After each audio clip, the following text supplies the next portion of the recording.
Эң зарыл мээрим булагы, эң улуу, кадырлуу адамдар албетте ата-эне. Бул инсандар сүйүүгө, жогорку урмат-сыйга татыктуу. Ата-эненин балдарына кылган жакшылыгын кайтаруу мүмкүн эмес. Мына ошондуктан аларга арналган акындардын ыр саптары түгөнбөйт.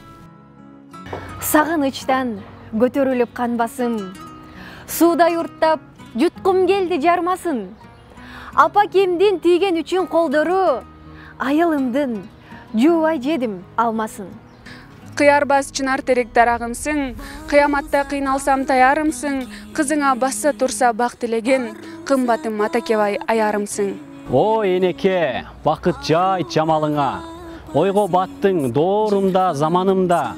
Неге анда асманды карап жүрөм, бейиш болсо өзүңдүн таманыңда.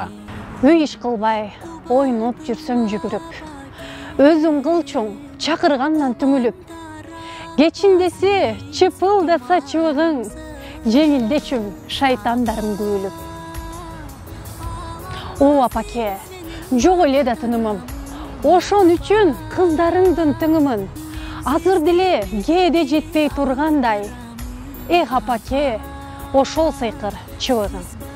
Жайдыр кыштыр, жайлоо жуттуу илеби, баласында бардык ою тилеги.